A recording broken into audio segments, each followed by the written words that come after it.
c'est Idéfix et je viens vous parler de Pauvres créatures de Yorgos Lanthimos. Pauvres créatures, en anglais Poor Things, comme aimeraient dire les défenseurs de la VOSTFR. C'est un film de Yorgos Lanthimos, réalisateur également de The Lobster, le seul film que j'ai vu de ce réalisateur qui est vraiment un très bon film que je conseille, The Lobster, avec Colin Farrell, très bon film.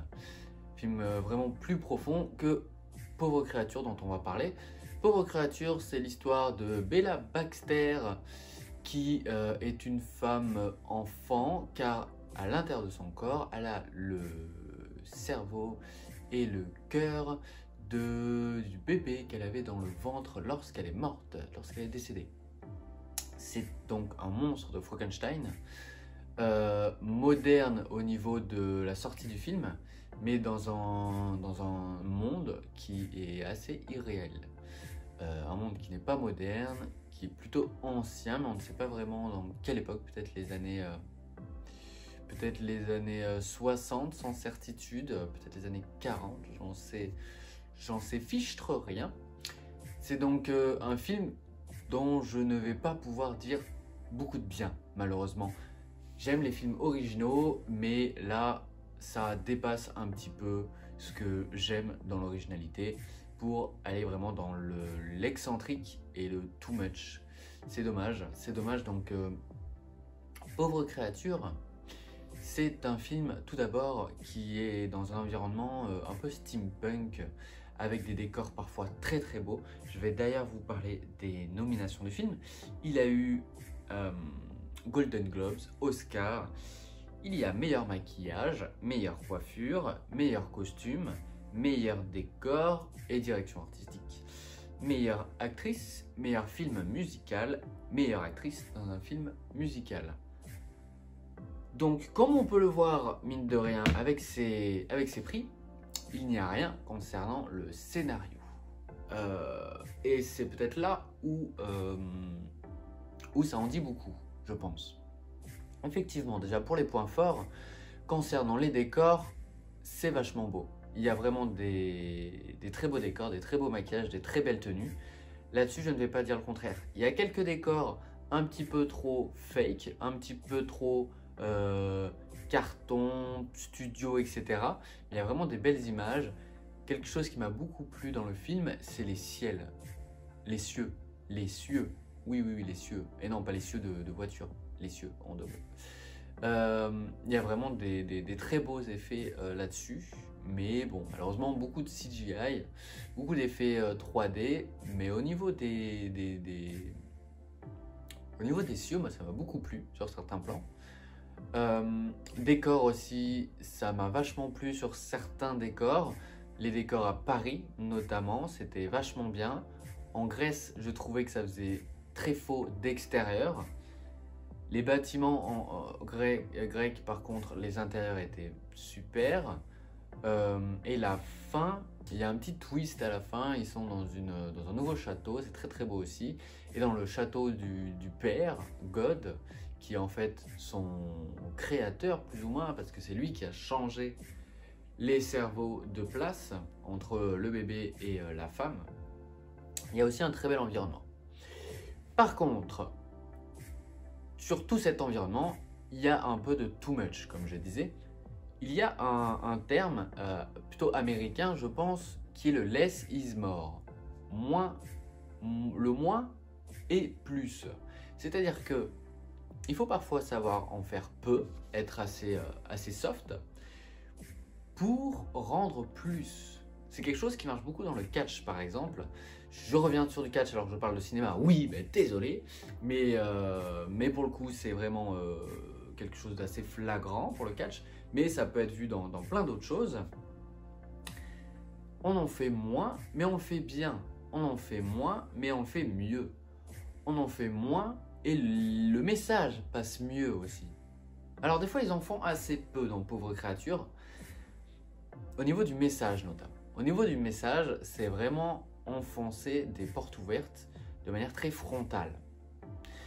Par exemple, quand on parle de misère et de problèmes sociaux, on y va vraiment droit dedans. On fonce vraiment tout droit, la tête baissée. C'est notamment quand ils sont sur le bateau. Quand ils sont sur le bateau où ils se posent en Égypte, je crois. Je me souviens d'une scène à Alexandrie. Et ici, il y a des pauvres. Et donc elle réagit, oh, ils sont pauvres, c'est catastrophique. Bon, d'accord, mais c'est un petit peu trop frontal de la part de cette personne. Il y a aussi c'est un récit initiatique. Et dans ce récit initiatique, il y a des étapes qui sont qui sont pas ordonnées correctement. Par exemple, au début, on va dire en tout cas dans le premier quart du film, à un moment on lui parle de géographie et elle comprend. On lui parle, je crois, de Lisbonne, je crois, ou je sais plus. Elle comprend, oh, c'est le Portugal, d'accord. Donc elle s'y connaît un peu en géographie. Comment elle peut s'y connaître en géographie et ne pas comprendre que dans le monde, il y a des inégalités? Voilà, c'est un petit détail comme ça, mais qui me sort un peu de l'histoire. Et qui après nous la fait revenir en arrière dans son développement pour quelque chose d'assez bête, d'assez bas de plafond quand même. J'aime bien par contre le côté comique. Il y a un côté comique dans le film qui est sympa aussi, notamment avec Mark Ruffalo qui amène beaucoup de comique dans son jeu. Également l'assistant de God. Je ne sais pas qui est l'acteur, ni le nom de son personnage, mais il a un côté comique aussi qui est vachement sympa. Et du coup, ça équilibre un petit peu ce côté pathos, ce côté cliché, est un peu équilibré par ce côté comique, qui du coup, mis en lien l'un et l'autre, bon, tu ris plus que tu te dis, ils se foutent un peu de notre gueule. Mais en même temps, on sent que... on veut nous faire passer des messages, quoi. Ils ont vraiment envie de te faire comprendre des choses. C'est pas très bien fait, malheureusement. C'est pareil sur tout ce qui est visuel. Je me rappelle d'une époque... Waouh, la phrase commence d'une manière vraiment épique. Je me rappelle d'une époque où l'humour était basé sur des incohérences, sur des mix un peu étranges. Par exemple, c'était le pingouin unijambiste, un lama. Un lama, c'est rigolo. Sur des thèmes un peu bêtes. C'était un peu bête. Et là, j'ai un peu ressenti cette bêtise, ce what the fuck. Voilà, on disait what the fuck, YOLO. Ouh. Donc oui, c'est YOLO, c'est très bien, c'est YOLO. On s'affranchit de plein de choses. Mais pourquoi faire? Pourquoi faire cet environnement avec le mec rote des bulles? Pourquoi faire? Les animaux sont... Ils te mettent une tête de porc sur le corps d'une oie ou je sais pas quoi. Pourquoi faire? Ça doit être magique. Ça doit... Mais non. Enfin, pour moi, ça n'a pas fonctionné du tout. J'ai trouvé ça très, très lourd. Relou. C'était pas très bien amené, pas très soft. Donc oui, pour revenir au thème, les thèmes sont pas assez explorés. Je parlais par exemple du thème de la pauvreté tout à l'heure. Je peux parler aussi du thème du socialisme, pour toujours parler dans le côté social. On nous parle de mouvements politiques et de mouvements idéologiques, mais on nous en parle juste en le nommant et on ne va vraiment pas plus loin. On parle aussi beaucoup dans le film du relation avec son corps. Et bon, pour revenir un peu aux incohérences du rite initiatique, du parcours initiatique, au début, elle ne marche quasiment pas. Et en moins d'un an, en fait, j'ai vu comment le film se déroule. Elle finit par courir, quoi. Non mais où on est, en fait? Il faut peut-être des étapes ou... Bon, bref. Donc, le rapport au corps, donc, il y a un rapport au corps assez particulier où c'est vraiment très aussi frontal au niveau du corps et du sexe féminin. Alors ça aussi, c'est quelque chose qui me déplaît et c'est vachement présent dans le cinéma actuel, en tout cas le cinéma de ces dernières années. C'est un peu ce truc de... On casse les tabous et on dit les termes. Alors ouais, ça dit les termes. Ça dit, oh, j'ai envie de baiser. J'ai envie que tu... Excuse-moi YouTube. J'ai envie que tu me lèches la... Bon voilà, on va un peu doser quand même le langage. C'est envoyé de manière très frontale comme ça pour dire... Elle ne comprend pas sa manière de parler, c'est une enfant. Alors, est-ce que le sujet, c'est elle ne comprend pas ce qu'il faut faire et ne pas faire? Est-ce qu'à un moment, elle comprend? On ne sait pas. Euh, quelle est la bonne chose à faire? On ne sait pas non plus. La question n'est pas posée, la question est soulevée.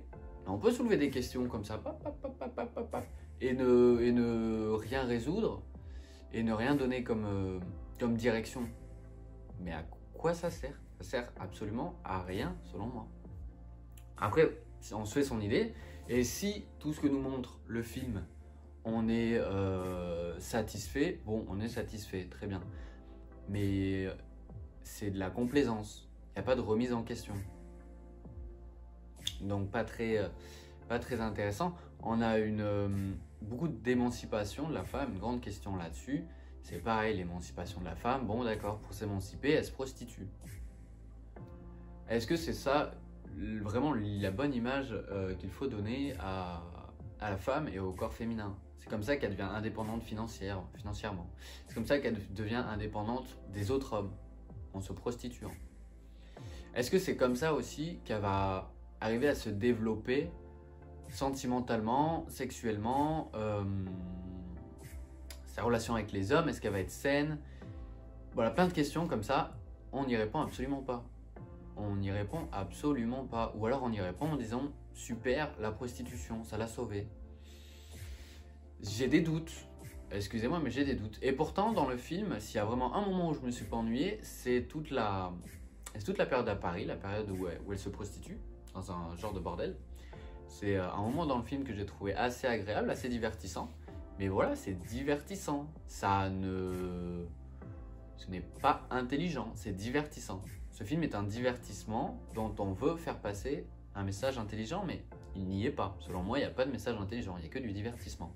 Dans l'émancipation de la femme, on voit cette femme qui se moque d'un homme avec un petit sexe. C'est quand même plus une émasculination qu'une émancipation de la femme. C'est une femme en plus normalement qui n'a pas de comparaison, qui n'a pas de normes. Elle a vu qu'un homme avant. Comment elle peut rire de ça et qu'on dise ah c'est une bonne chose, voilà c'est ça, être une femme libre? Non, tout ce qui va être au sujet du sexe dans le film ne va être étudié que sur le prisme du plaisir. Et je sais pas si c'est par rapport à mes sensibilités personnelles, mais ça me dérange personnellement. Surtout dans un récit initiatique, un conte philosophique presque, que ça se lit qu'à ça. Ça se lit uniquement qu'à ça. Et dans un film en plus qui prône un petit peu de féminisme, un petit peu, j'avoue que là-dessus il est pas, c'est pas trop lourd. Je trouve que c'est assez bien fait quand même parce que en fin de compte la femme se libère un peu de tous ces hommes qui l'empêchent de vivre. C'est simple comme message, mais c'est très bien. Mais pourtant, au niveau du sexe, tout est mis quand même, l'accent est quand même mis sur le plaisir de l'homme. Il n'y a pas de préliminaire, on parle pas vraiment de clitoris, on parle pas vraiment de son plaisir à elle. Les positions sont des positions où clairement, voilà, l'homme a le dessus et il fait son truc, quand c'est fini quoi. C'est pas en accord avec le reste du film. Et donc, il n'y a pas de sentiment non plus dans ce film. Le personnage joué par Emma Stone finit donc par se marier avec un homme dont apparemment elle n'a pas vraiment de sentiment, quoi. À aucun moment on ne parle de sentiment entre les deux personnages et pourtant ils se marient presque de force, on a l'impression, après quelques péripéties. Et voilà, où sont les sentiments? Où est la personne qui doit s'être créée après toutes ces aventures? Où est la personne que on devrait avoir devant nous? À part physiquement, une personne qui marche mieux, parle mieux, contrôle peut-être un petit peu ses émotions, mais n'a toujours aucune émotion. A toujours ce besoin de faire des choses à part de la société, jusqu'à transformer une personne en animal. C'est une morale, moi, qui m'a pas forcément plu. Par contre, ça m'a beaucoup plu ce passage avec son... Là, c'est un spoil total, mais bon, le film a 1 an. Hein. Ça m'a beaucoup plu ce passage où elle retrouve son ex et elle va vivre chez lui et elle se rend compte qui la séquestre en fait comme une punition et comme un retour en arrière concernant sa condition. C'est un moment qui m'a plu aussi dans le film. Donc voilà, il y a des choses quand même qui m'ont plu. Il y a beaucoup de choses qui m'ont déplu. On va dire que ce qui m'a le plus plu, c'est la forme. Ce qui m'a le plus déplu, c'est le fond. C'est un film qui est quand même d'une durée d'environ 2h20 pour un film dont le fond ne me renvoie rien, ne me fait pas vibrer, me met vraiment à distance. J'ai vraiment eu une distance entre moi et le film pendant 2h20. Et franchement, ça a été du coup un petit peu long à regarder. Heureusement qu'on a des belles formes. Et je ne parle pas du physique d'Emma Stone. Concernant le jeu d'acteur, donc Mark Ruffalo très bien, William Dafoe très bien. Même si, encore une fois, less is more, ne faites pas des prothèses aussi... je trouve que la prothèse est mal faite, quoi, tout simplement. Bon, William Dafoe très bien, il joue très bien, son assistant très bien. Et donc Emma Stone, quand même, le personnage principal. J'ai trouvé que c'était un peu excessif. C'est pareil, j'ai trouvé que c'était pas très naturel. En même temps, elle joue quelque chose qui est vraiment pas naturel. Ce contraste entre une enfant, une femme adulte, une nouveau-née, c'est pas naturel, mais là j'ai trouvé que c'était un peu excessif, un peu du cabotinage dans le jeu d'Emma Stone. Et d'ailleurs, ça me fait penser que je n'ai pas non plus dit que le rapport entre ces deux personnages, entre la personne qui était dans son ventre et son corps humain de maman, il n'y a aucune question non plus qui est posée là-dessus. Quand elle se rend compte de ça, il n'y a aucune remise en question. C'est quand même dingue. C'est quand même dingue.